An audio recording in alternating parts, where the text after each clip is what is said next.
Thanks for listening to Planters Church of Christ podcast, where we are happy to share God's word that gives us strength and blessing. And for today's message, here is our brother in Christ, Brother Christopher Lara. Bilang paggalang po sa salita ng Panginoon, ay inaanyayahan po na ang lahat ay tumayo at basahin po natin ang ating verse for this day. Reading from the book of 1 Thessalonians chapter 5 verse 17. Sabi ganito, verse 17. 1 Thessalonians chapter 5 verse 17. Unang Thessalonica, ang kabanata niya ay 5, ang talata niya ay 17. Ito po ang ating mababasa. Maging matyaga sa pananalangin. Sa ibang salin po, manalangin kayo ng walang patid. Ulitin ko po, manalangin kayo ng walang patid.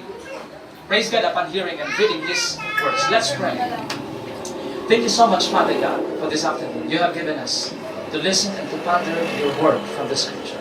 Be with us, Lord God. Be our teacher. Be our rabbi. Maging nawa kalarado po ito sa aming mga pakinig.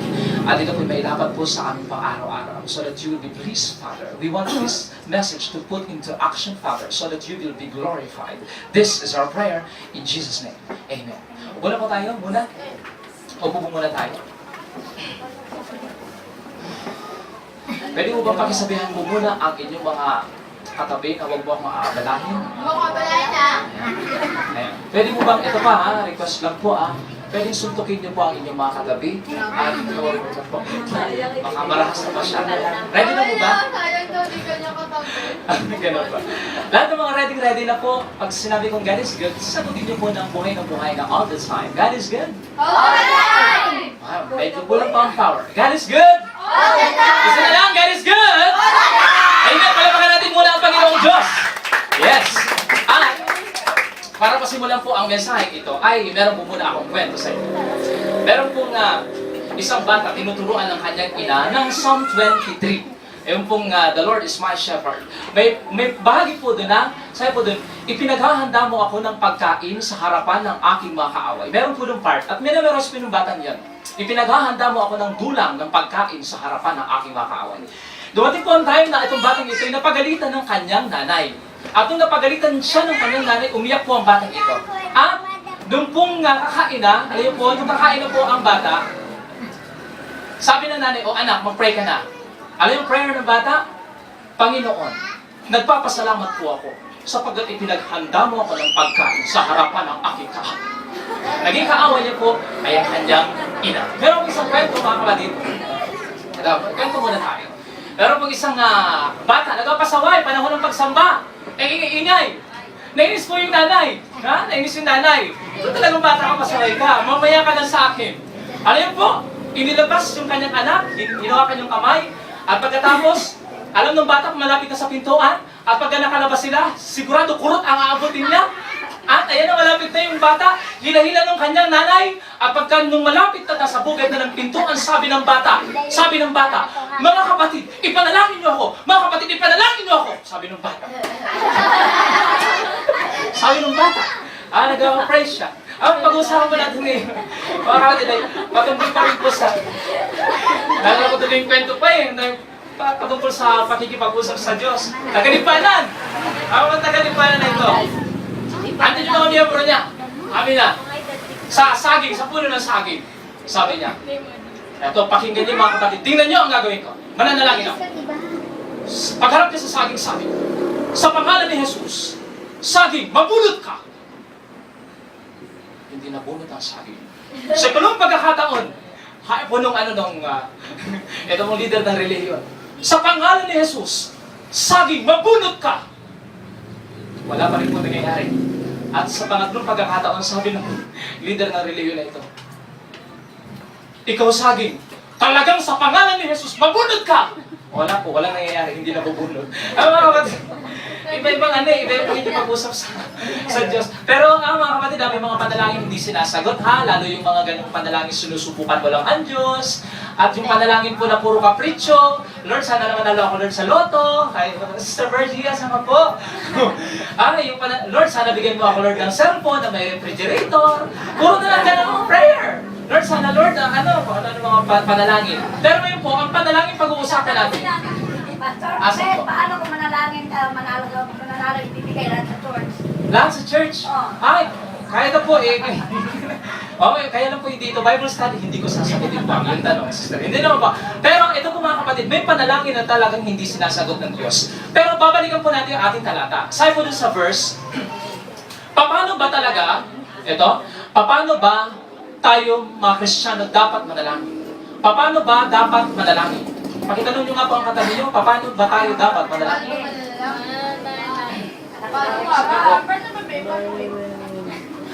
Paano ba dapat manalangin? Ang sabi po sa Biblia, tingnan nyo paano ba dapat manalangin? Ang sabi sa Biblia, ang sabi sa Bible, manalangin ng walang patid. 1 Thessalonians 5:17, pray without ceasing. Manalangin ng walang patid. Paano daw po manalangin? Walang patid. Walang patid na panalangin. Sabi po dun sa 1 Thessalonians 5:17, hindi yung patid-patid na panalangin. Merong mga Kristiyano, patid-patid ang panalangin. Putol-putol ang panalangin. Sabi nga po ng isang tagapangaral, may mga Kristiyano doon na nanalangin. Tuloy-tuloy, putol-putol, tuloy-putol. Putol-putol pa rin. Patid-patid, hindi ganyan ang tinuturo ng Biblia. Ang sinasabi ng Biblia, manalangin ng walang patid. May patid, wala. Walang patid eh. Sabi ng Biblia, sabi ni Apostol Pablo, manalangin kayo ng walang patid. Dapat po tayo mga Kristiyano, hindi napapatid ang panalangin. Meron pong mahalagang itinuturo si Pablo para magtagumpay ka sa pagiging Kristiyano, magpapatirin ang panalangin. Sino po dito ang patid-patid ang panalangin? Umamin, itaas ang kilay. Patid-patid ang panalangin. Tingnan nyo ang katabi nyo kung patid-patid ang panalangin. May nagtataasan, may nagtataas na kilay talaga.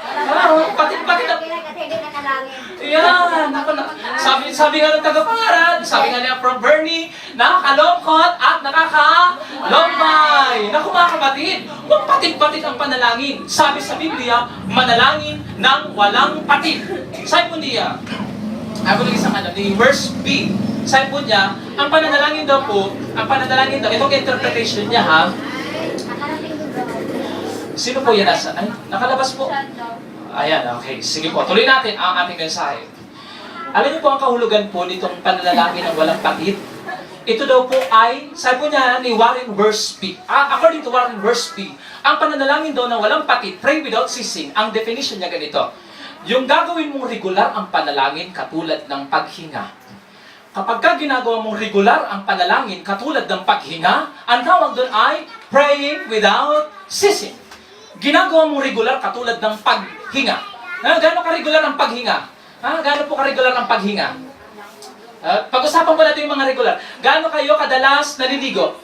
Sino po dito yung mga naliligo ng 10 beses sa isang araw? Sino po dito, Pag-usapan natin yung madalas, Wala po. 3 beses sa isang araw naliligo. Okay. Yung hindi naliligo sa isang araw? May mga naliligo.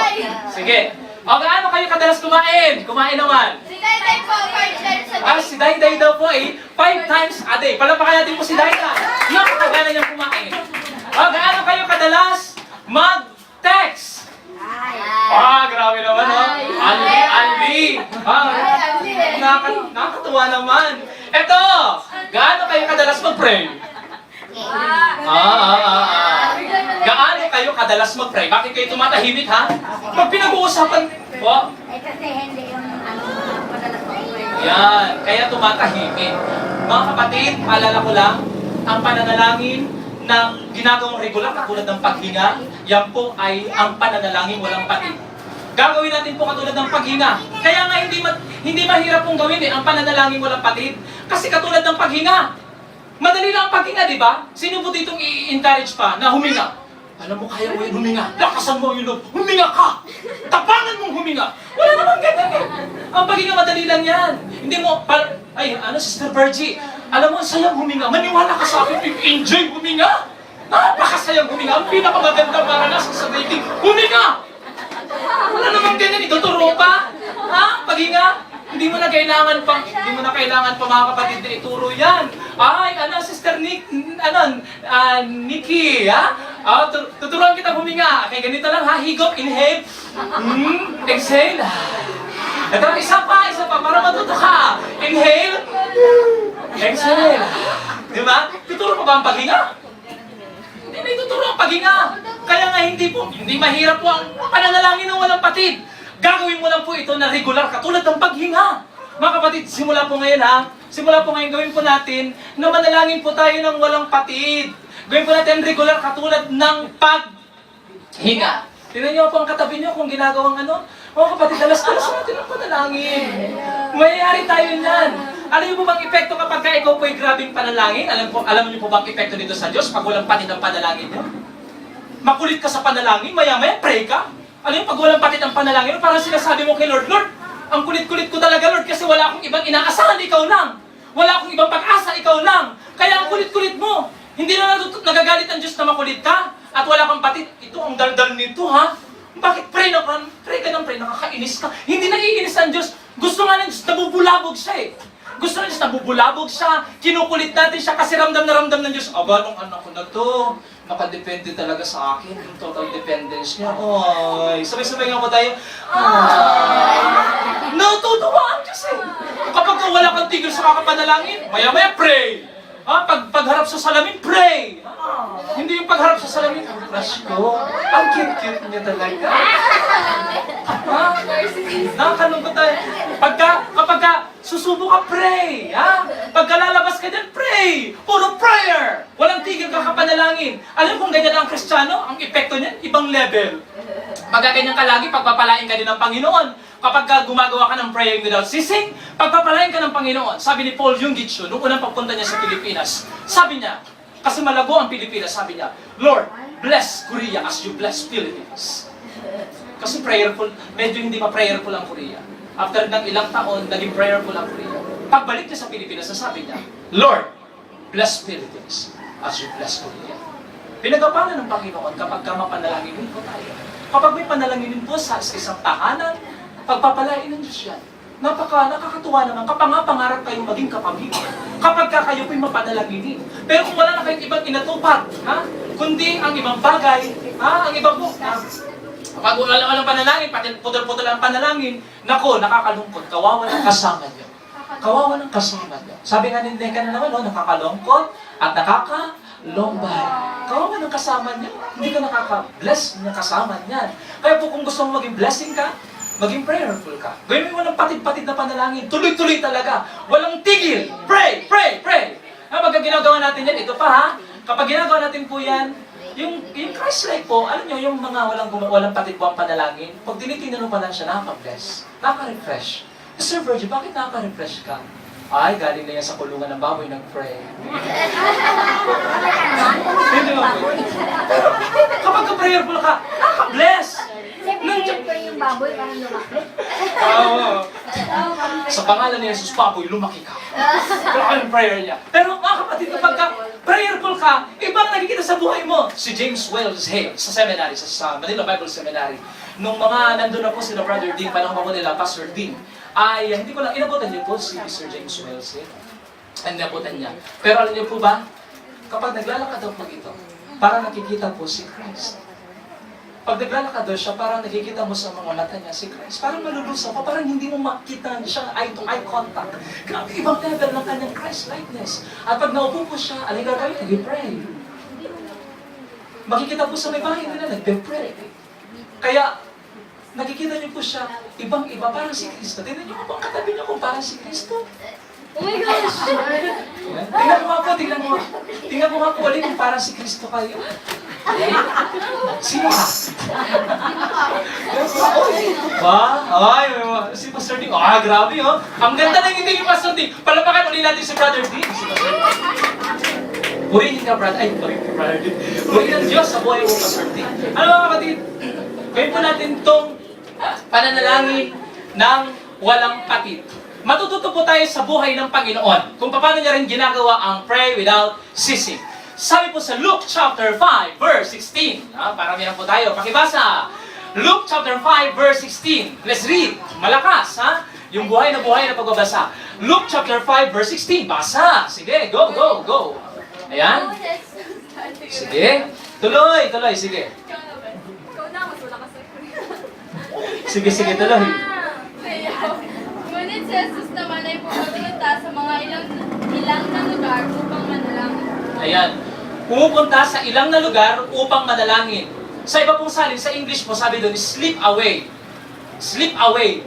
Pag sinabing slip away, sumisimple, tumatakas. Ano pang ibang salita?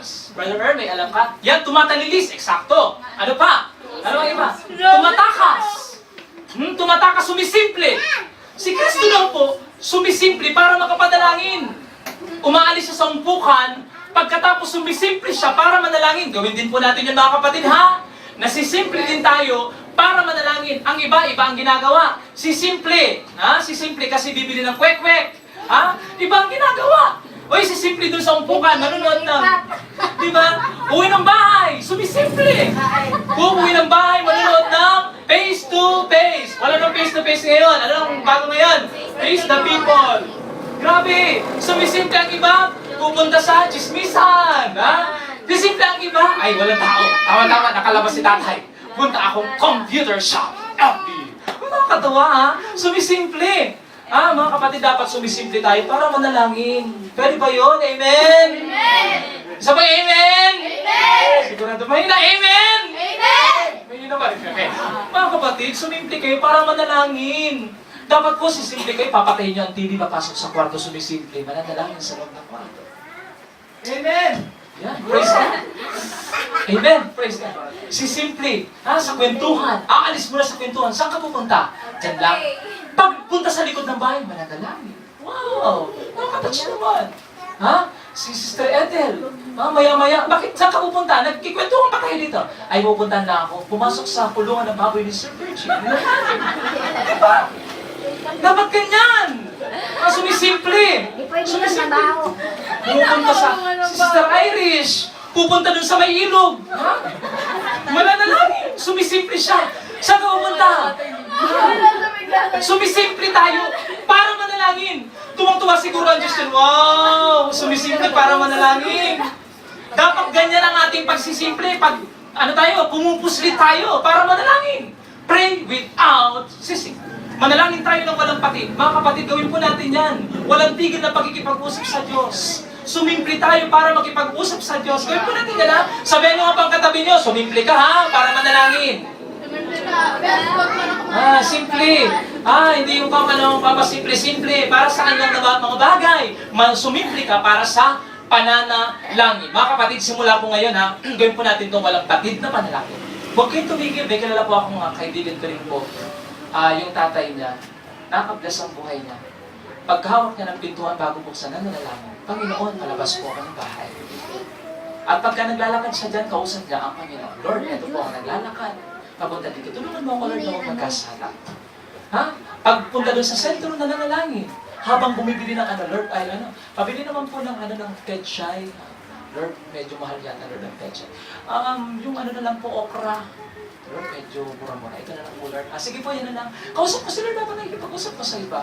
Sweet naman. Kapag ganyan. Nag-develop tayo sa Panginoon. Walang tigil sa pagkikipag-usap sa Panginoon. Meron po isang kabataan sa Naga City Church. Malilate na po alas 5 ang pagsamba sa Vesper Service. At pagkatapos po, pray siya na pray, Lord, kakanta kami, Lord, sa choir. Malilate na kami, Lord. Tapos tingin siya ng tingin, ang layo pa ng waiting shed. Lord, tulungan mo ako, Lord, baka akong malate, Lord. At nung makita niya po yung kanto na, at malapit na sa kanto, Lord, malapit na, Lord. At bigla siyang sumigaw sa driver, Lord, para! Lord! Sabi niya. Parang di ba ang ganda nung lahat na lang halos? Gawin natin! Walang pakit na panalangin, pwede yun! Lord, susuko na ako lang. Di ba? Walang tigil! Katulad nun, masarap kaya niyan? Yan ang kapangapangarap na buhay! Kapag ka mapanalanginin ka, yan ang kapangapangarap na buhay! Kasi nalulugod sa iyo ang Diyos! Amen? Amen! Gawin natin mo walang patid, lahat ng ginagawa natin, walang patid! Walang patid na panalangin sapagat pagpapalain ka ng Panginoon. Gawin mo pang walang patid, sige lahat ng ginagawa mo, pray! Lahat ng ginagawa mo, pray! Lord, ito nung Lord, sumusobra na itong anak ko, Lord! Nauubos na Lord ang pasensya ko, Lord! Yan. Lord, mapapalo ko na to, Lord, ng ting-ting. Talaga, Lord. Pray ka. Pero Lord, hindi ko gagawin kasi mahal kita. At hindi ko siya, Lord, gusto ko na magmura, Lord. Mga kaliit-liit nito, kaya ko itong patulan. Laki-laki ko. Pero Lord, hindi ko gagawin kasi nandiyan ka. Alam mo, kapag ka-conscious ka lagi sa pakikipag-usap sa Diyos, yun ang pray without ceasing. Pray without ceasing. Thank you for listening to Planters Church of Christ podcast. God is good and God bless you.